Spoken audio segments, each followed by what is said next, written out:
I'm delighted to be joined in studio by Alex Lafferty, who is chairman of the Desmond Community Centre, Kate Cusson from Newcastle West, solicitor based in Newcastle West, and Mike Dwan, long time engaged, Mike, with the Desmond Complex. Now, you're both all very welcome to the programme, but you're here today to talk specifically about bringing life back to the Dean O'Brien swimming pool. And it's an ongoing story, I suppose it's fair to say. We were talking before we came on air about when the pool opened, the Dean O'Brien swimming pool in Newcastle West, and the best of our recollections is 70s. But the pool closed in 1998, and from that time forward there was no public swimming pool. Now, there is a community council, Desmond Complex I should say, committee who spearheaded the fundraising around the development of the Desmond Complex in three, I suppose, Mike Dwan, I'll come back to you first, in three areas. First of all, the Desmond Day Centre. Yes, then right. the creche. Yes. And the third prong was a swimming pool. Yes, it was the development of the existing Dean O'Brien swimming pool. Now, actually, it's the swimming pool committee, they gave us 0.22 of an acre. Now, it was on the strength of that we were able to approach Shannon Development to acquire for the complex, yeah. And how long, it seems like a long time ago since the complex was mooted first to where it is now, this very successful centre that it is, Mike. But when did the whole Desmond Complex notion start of having a complex? How many years ago is this now? Oh, that's absolutely back. It was, we had Jim Sheehy, he was chairperson of the Parents and Friends, and he was very much involved in the swimming pool. And I suppose it was really through that connection, that the idea came about the development of the... But in fact, a lot of fundraising has gone on over the years, and a lot of work has gone into bringing the centre to the successful point at that now. But the third prong of this development is really the idea of the swimming pool. Yes, capital from JP McManus of £500,000 at the time, which was huge money. And it was, like getting the site from the swimming pool initially, getting the seed capital from the JP McManus, that we were able to go to. A huge start. It was, yes. Also had a consultant at the time, Breed McGilligan, that did a feasibility study for the Desmond Complex. And would you believe that it was the development of a swimming pool? But we decided to go ahead with the need for a day centre. But that's just a context really for the whole story. Kate Cusson, you're a member of the committee on swimming pool. Tell me about your engagement and your involvement and how you have come to be. Well, I think I've succeeded my father, John Cusson, to the committee. He was involved, as far as I know, though it was before my time, in the initial fundraising and the initial swimming pool, the Dean O'Brien swimming pool. Or he says about it that the local community were very behind that as an idea, and they fundraised a lot, and many of the local residents gave money towards the establishment of that pool. So in fact, I think I'm succeeding, or I'm stepping into his shoes, because he doesn't have as much energy as he had. And the other thing we should say, Kate, of course, and you reminded us yourself during the break, you and many children of the town spent many happy hours in that pool over the years. And I learned to swim in the swimming pool, and I remember. But this is how people remember their summers as children. They remember their summers as sunny always. So actually, I remember my childhood as the summers being full of sunshine, and I spent a lot of time at the swimming pool. And at the time, I live in Garthboy, or I lived in Garthboy, and we used to walk down to the pool, and we weren't chaperoned or anything. Practically on the corner. No problem. And we'd go dressed, and I think with our swimming togs on and our shorts over them, and sometimes forget that we needed a T-shirt to come home. So we might come home in our towels. But I actually have very happy memories of the swimming pool, and I learned how to swim there. And I got swimming lessons there and diving lessons there. And as many children in the town and in the locality did, Kate. And you see, I have children of my own now, so I have a vested interest in thinking it would be a great thing to have a swimming pool in Newcastle West now. And I think we're posing the question, really, and we'd like the community to think about it, that it's very hard for the people of Newcastle West to not have a pool, and to get them to pose the question, well, why don't they? We're the biggest county town. Askeaton is at least a 25-minute drive away.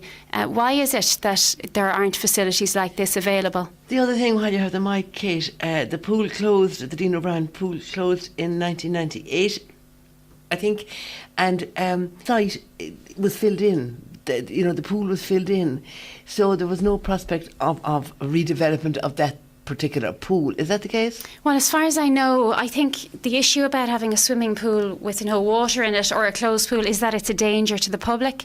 So I think, and I don't have any definite knowledge about this, I might pass over to Mike on that. I think he knows more about what happened there. Yes, for many years after the closure of the Dean O'Brien pool, the Desmond complex, we paid the electricity bill, and Paddy Guiney, Jimmy Carmody and myself, we did a certain level of maintenance, trying to keep down weeds, thinking that it would come back to life. Yes, yeah. And when that didn't happen?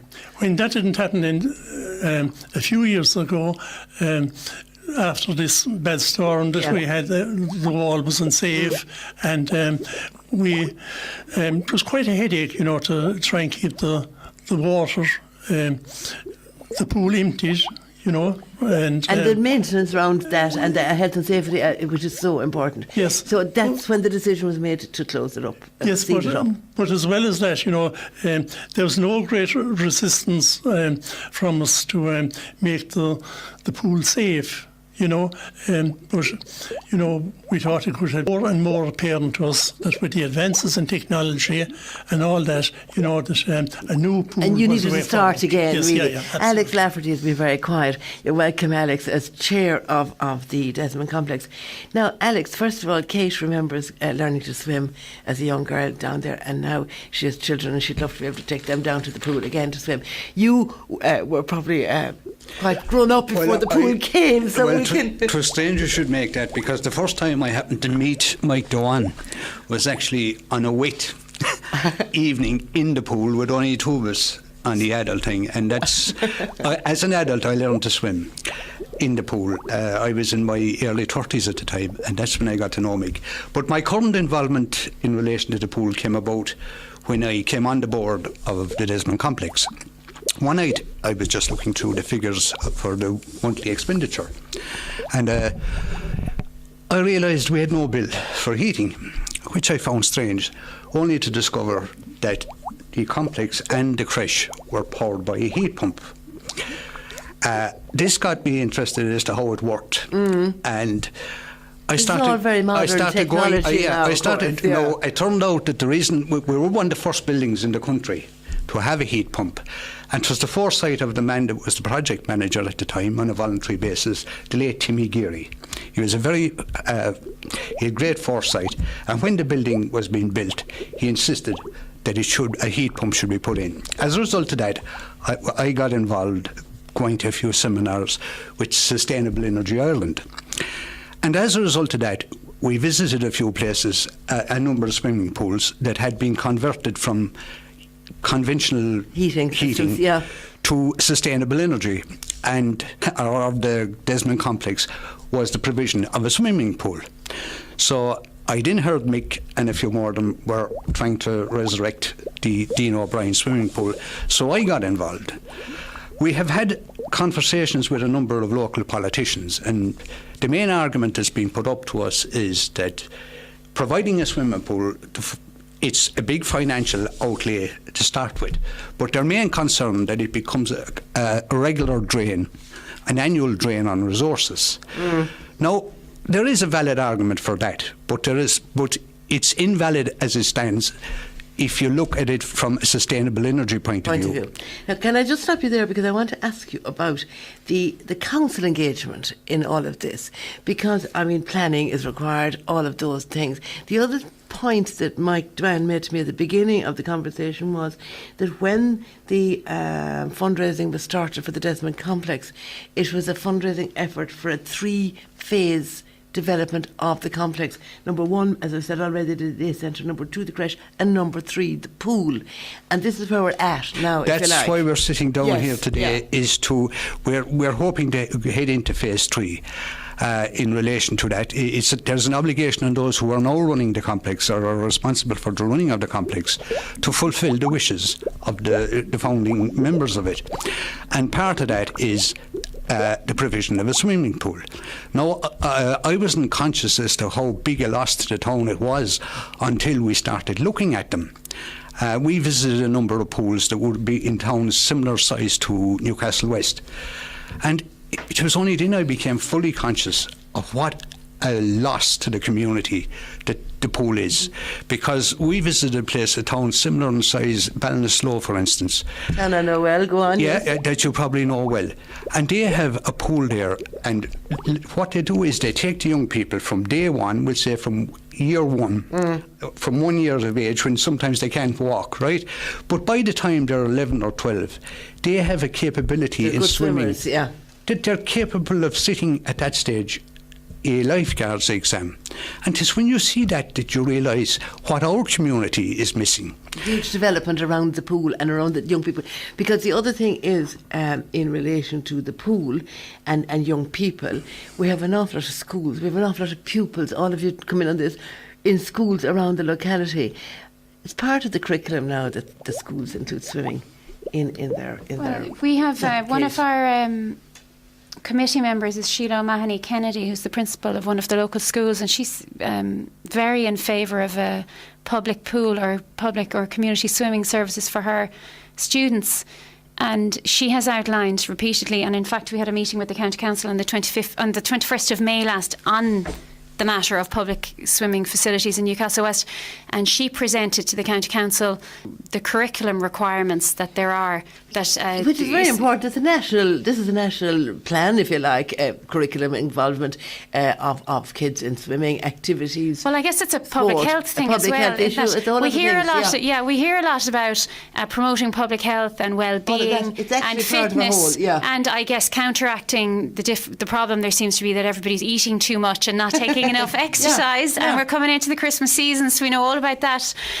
But she's very much behind it, and with all the local schools and the placing of the Desmond Complex and where the Dean O'Brien swimming pool traditionally was. It is accessible on foot to all students. Well, this is the point, that it's very much in the town, and it has to be available to people who have cars but who have no cars, who have bicycles or can't, as you said, do other than walk to a venue. But I guess if you walk, you get the double benefit of the exercise and getting there, if that's part of the purpose. I asked already, and I really do. Alex is waving at me, and I'll come to Alex, and maybe you can answer the question. The council engagement. I want to talk about. Can I just talk one other issue in relation to health? Yes. And it wouldn't strike people immediately, but it's only if you sustain an injury. If you can't swim, it's a major disadvantage to your recovery, right? And one of the finest facilities that we have in this town is the new rehab unit in St. Ida's Hospital, absolutely. right? The only thing that facility is missing is a hydrotherapy section. It's a hydrotherapy unit, right?